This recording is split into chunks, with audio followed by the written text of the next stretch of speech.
बिस्मिल्लाहिर्रहमानिर्रहीम। अस्सलाम वालेकुम students, my name is Abdurrahman and I am teaching you biology.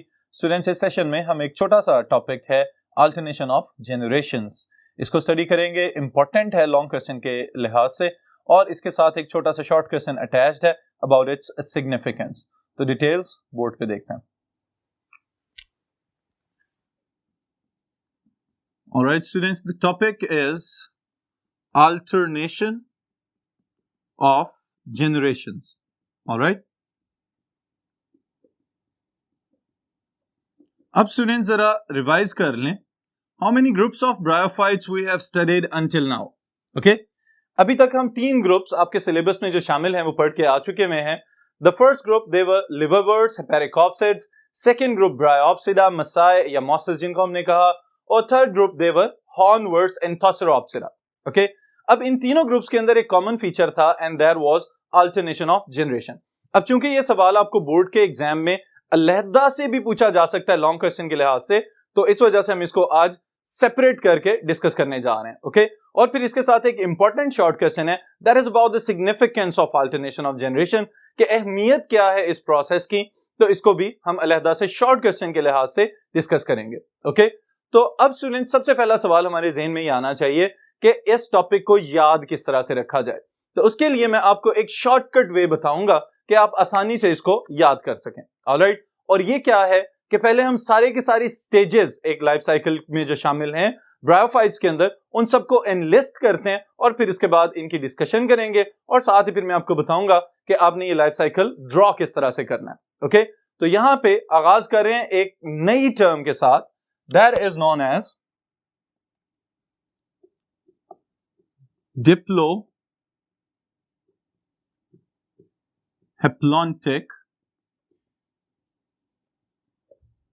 Life cycle. जी students, अब परेशान होने की बिल्कुल जरूरत नहीं है। अगर आप सिर्फ इन टर्म्स के ऊपर गौर करें तो आपको इनका मायने समझ में आना शुरू हो जाएगा।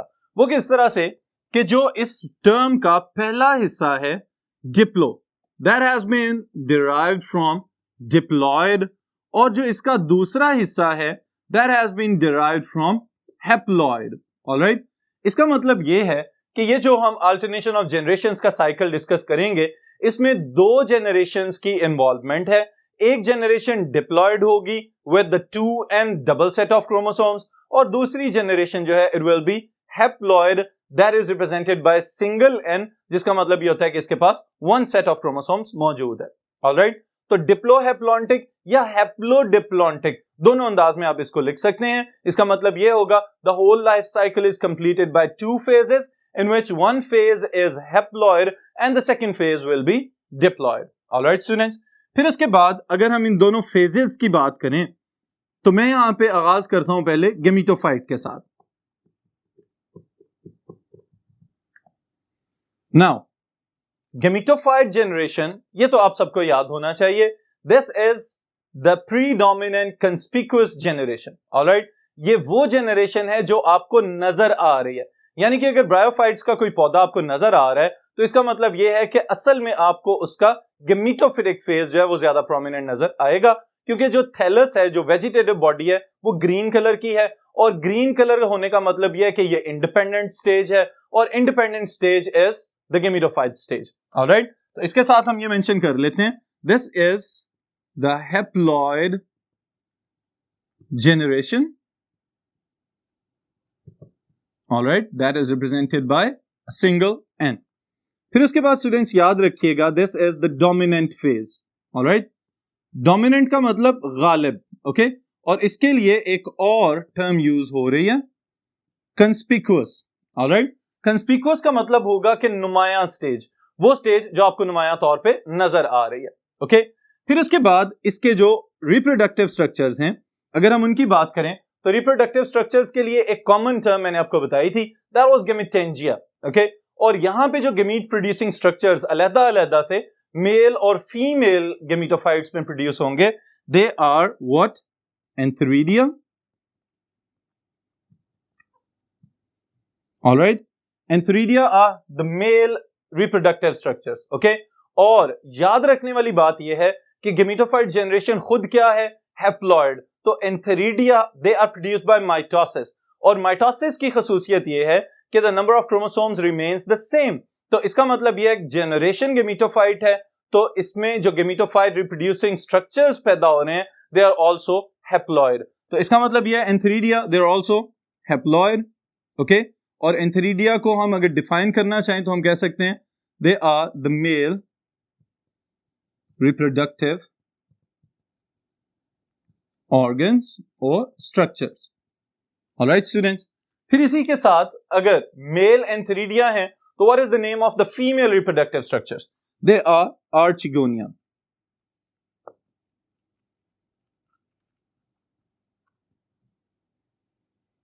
और आर्चिगोनिया भी ये भी इसकी हम प्रोबेबिलिटी कह सकते हैं कि ये भी चांस है कि हो सकता है एक ही थैलस के ऊपर दोनों मौजूद हों, और ये भी चांस है जैसे कि हमने फ्यूनेरिया में पढ़ा ब्रायोप्सिरा के अंदर कि एक ही प्लांट की डिफरेंट ब्रांचेस के ऊपर एंथेरिडिया और आर्चिगोनिया मौजूद हों, और उसके साथ ही साथ ये भी पॉसिबिलिटी है कि एंटायरली डिफरेंट प्लांट्स के अंदर दो मुख्तलिफ मेल गेमिटोफाइट प्लांट ही बिल्कुल अलहदा हो और फीमेल गेमिटोफाइट प्लांट ही बिल्कुल मुख्तलिफ हो, ये भी पॉसिबिलिटी मौजूद है, ओके।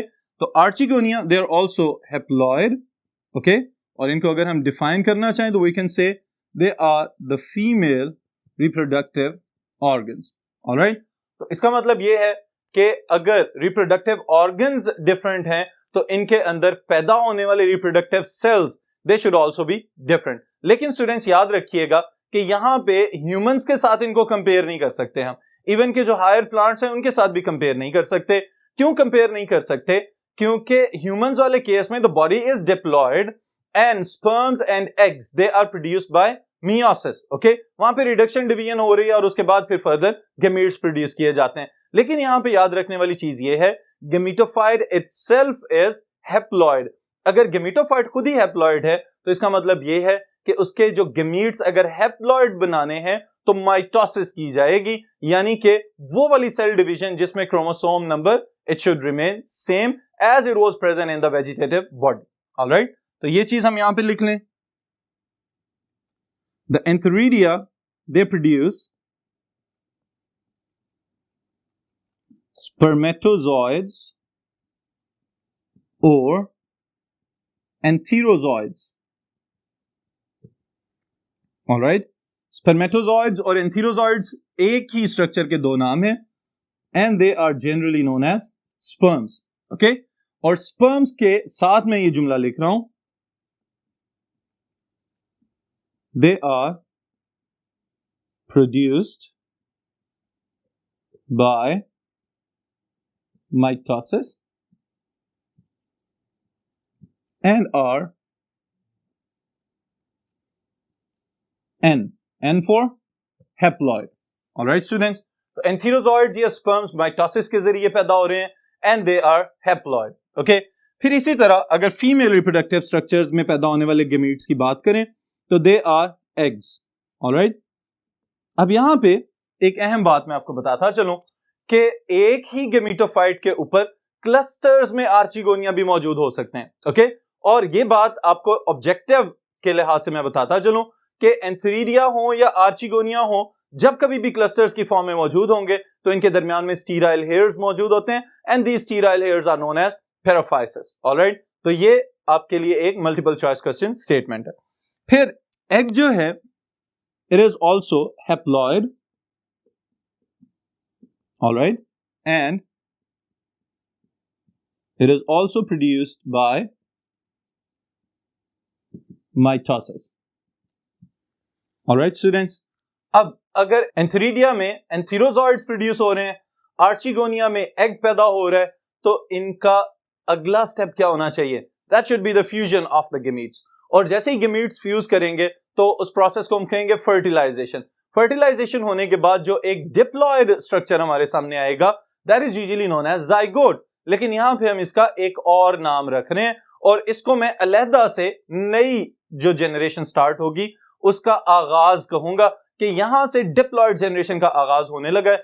और वो डिप्लॉयड जनरेशन कौन सी है? That is the sporophyte generation. इसके लिए स्टूडेंट्स एक और टर्म भी हम मेंशन कर सकते हैं, that is known as oospore. Alright, that is basically the zygote. formed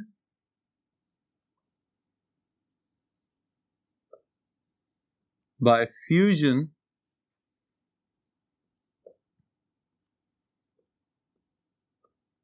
of gametes, and these gametes were haploid, itself oospore is diploid. Alright, that is 2n.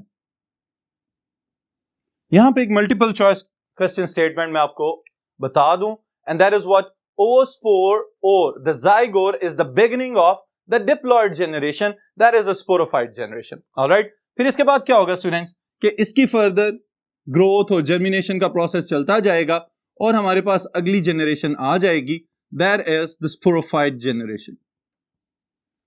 Alright, अब ये जो स्पोरोफाइट जनरेशन हमारे पास आ रही है, इस स्पोरोफाइट जनरेशन के अपने भी कुछ स्ट्रक्चर्स हैं कि जो इंपॉर्टेंट हैं और डिस्टिंक्ट हैं गेमेटोफाइट जनरेशन की निस्बत. इसमें सबसे पहली चीज तो हम ये शामिल कर सकते हैं कि हमने पहला ग्रुप जो था लिवरवर्ट्स और दूसरा ग्रुप जो था ब्रायोफाइट्स, ब्रायोप्सिड्स, इनमें ये पढ़ा कि इनके अंदर द स्पोरोफाइट दैट इज, हम कह सकते हैं सेमी पैरासिटिक, वो अपने गेमेटोफाइट के ऊपर डिपेंडेंट थे और अपनी खुराक वगैरह वहीं से हासिल कर रहे थे. लेकिन जो लास्ट ग्रुप स्टूडेंट्स हमने पढ़ा दैट वाज एंथोसेरोप्सिडा. एंथोसेरोप्सिडा के अंदर हमें ये पता चला कि the sporophyte it has developed its own photosynthetic tissues, और ये थोड़ी सी एडवांसमेंट हुई जिसकी वजह से जो स्पोरोफाइट की डिपेंडेंस थी गेमेटोफाइट के ऊपर वो पहले की निस्बत थोड़ी सी कम हो गई. ऑलराइट, तो ये चीज हम अगर यहां पे लिखें तो we can say mostly dependent on gametophyte. Alright, और इसके अंदर जो वेजिटेटिव स्ट्रक्चर्स हैं, foot, seta and capsule. Alright, अब ये जो तीनों स्ट्रक्चर्स जिनकी हम बात कर रहे हैं students, the first one foot, okay, that is the junction between the gametophyte and the sporophyte generation. वो वाला हिस्सा जो अभी तक फीमेल गेमेटोफाइट स्ट्रक्चर यानी कि आर्चिगोनियम के साथ अटैच्ड है, and that is retained within the female gametophytic structure, और उसके ऊपर फर्दर सीटा जो स्टार्क लाइक स्ट्रक्चर हमें नजर आएगा, और फिर at the top it is the capsule, और ये कैप्सूल जो है that is basically the spore producing structure. Alright, तो ये इस तरह से सीक्वेंस के साथ तीनों वेजिटेटिव स्ट्रक्चर्स ग्रो करेंगे फॉर द स्पोरोफाइट जनरेशन. लेकिन याद रहे the sporophyte generation is genetically diploid. Okay, this is a diploid generation. फिर यहां पे स्टूडेंट्स एक नई टर्म मैं आपको बताता हूं, that is known as spore mother cell, okay, और स्पोरोसाइट्स. अब ये क्या है? ये आखिरी सेल्स हैं इस पूरे लाइफ साइकिल के अंदर जो स्पोरोफाइट जनरेशन के पास हैं, that are still diploid. Okay, तो याद रखिएगा स्पोरोफाइट जनरेशन का आगाज तो हो रहा था जाइगोट से या ओवोस्पोर से, लेकिन उसका इख्तिताम कहां पे होगा? जो आखिरी डिप्लॉयड सेल हमें नजर आ रहा है इस लाइफ साइकिल के अंदर, that is the spore mother cell. और अगर हम इसको स्पोर मदर सेल कह रहे हैं तो इसका मतलब ये है it has to produce spores. Okay, तो ये जो स्पोर्स पैदा करेगा they are produced by meiosis, और दैट इज रिडक्शन डिवीजन. एक सेल से 4 नए सेल्स बनेंगे और ये चारों cells genetically they will have half the number of chromosomes as it was present in the spore mother cell. Okay, तो इसका मतलब ये है कि अब क्रोमोसोम्स की तादाद पहले की निस्बत आधी रह जाएगी. स्पोर मदर सेल खुद तो डिप्लॉयड है, लेकिन जो स्पोर्स इससे पैदा होंगे दे विल बी हैप्लॉयड. तो इसी स्टेटमेंट को अगर हम एक और एस्पेक्ट से देखें तो हम ये कह सकते हैं कि the production of spores that are haploid is the beginning of the next gametophyte generation. Okay, तो गेमेटोफाइट जनरेशन हैप्लॉयड जनरेशन है, और वो पहले सेल्स जो हैप्लॉयड हैं इस लाइफ साइकिल के अंदर, they are produced by the capsule and they are spores, और इन स्पोर से फर्दर मेल और फीमेल गेमेटोफाइट्स पैदा किए जाएंगे. ओके, सो यहां से फिर स्पोर्स प्रोड्यूस किए जाएंगे, they are haploid. Okay, and they will further produce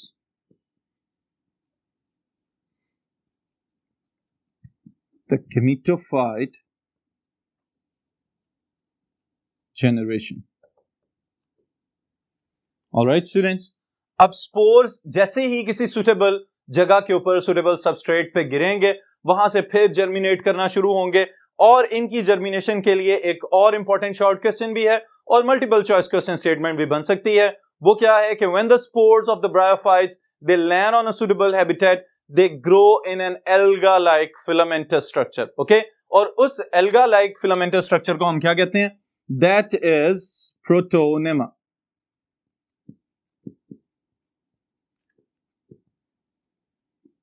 The spores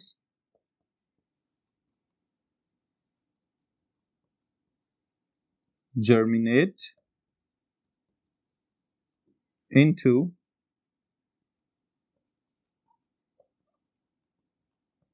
an alga-like structure. Okay, and this structure is known as protonema. फिर इस प्रोटोनेमा के फिलामेंट्स के ऊपर बर्ड्स बनेंगे और उन बर्ड से फिर नए गेमेटोफाइट्स पैदा होने शुरू हो जाएंगे। ऑलराइट स्टूडेंट्स, ये तो हो गई एक्सप्लेनेशन जिस सीक्वेंस में आपने इस सवाल को लिखना है और याद करना है। ओके, लेकिन अगर लॉन्ग क्वेश्चन के तौर पे आ रहा है तो इसका मतलब ये है कि आपको साथ इसका स्ट्रक्चर भी ड्रॉ करना पड़ेगा और वो स्ट्रक्चर किस तरह से ड्रॉ करना है ये मैं आपको अगले बोर्ड पे बताता हूं। This is about the life cycle of the bryophytes and alternation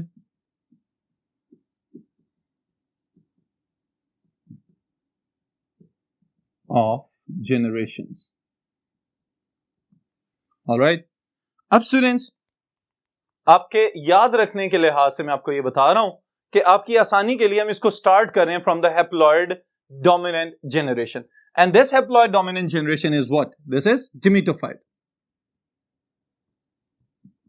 alright, अब ये गेमेटोफाइट जनरेशन बजाते खुद क्या है? हैप्लॉइड। ओके, लेकिन इस हैप्लॉइड जनरेशन से फर्दर प्रोड्यूस किए जाते हैं दो अलहदा अलहदा गेमेटोफाइट्स। ओके, और ये दोनों गेमेटोफाइट्स कौन कौन से हैं? One is male gametophyte and the other one is female gametophyte. इसको हम इस तरह से लिख लेते हैं, if this is the mail gametophyte, okay, and this is the female gametophyte, so their reproductive structures, they will be antheridia and archegonia respectively. Okay, ये symbols हैं जिसकी मदद से हम males और females को distinguish करते हैं। Okay, अब students, males they will produce antheridia, okay, and the female gametophyte they will produce archegonia or archegonia. All right, अब एंथेरिडिया के अंदर माइटोसिस के अमल के जरिए क्या प्रोड्यूस किया जाएगा? स्पर्मेटोजोइड्स। ओके,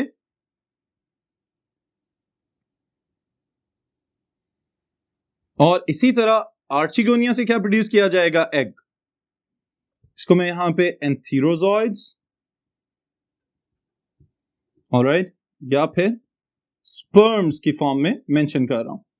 इसी तरह अगर आर्चिगोनिया है तो यहां पे क्या मौजूद है students? That is a single egg. अब याद रहे the gametes they are produced by mitosis. तो गेमेटोफाइट खुद हैप्लॉइड है, इस वजह से gametes जो हैं they are also haploid, और हैप्लॉइड को हम रिप्रेजेंट करेंगे with a single small n. Alright? अब अगला स्टेप क्या होना चाहिए? The fusion of the gametes. अब जैसे ही fusion of the gametes की बात होगी तो इसका मतलब ये है कि both of them they will fuse together. Alright? याद रखिएगा कि एंथीरोजोइड्स और एग फ्यूज कर जाएंगे।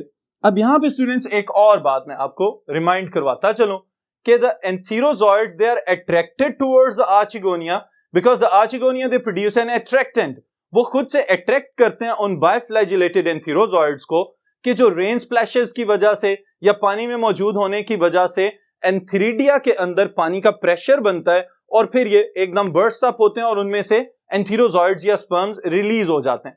अब जैसे ये स्पर्म्स बाहर निकलेंगे तो इनके पास फ्लैजिला मौजूद होते हैं तो ये ट्रेवल करते हुए आ जाते हैं टुवर्ड्स द आर्चिगोनिया और फिर उसके बाद फ्यूज कर जाते हैं विद द एग। ऑलराइट, अब जैसे ही इसके साथ फ्यूज करेंगे तो हम कहेंगे भाई फर्टिलाइजेशन का प्रोसेस मुकम्मल हो गया। Haploid sperm will fuse with the haploid egg and the result will be a diploid zygote. Okay? और इसको हम क्या कह रहे हैं? oospore. And the process is fertilization. All right?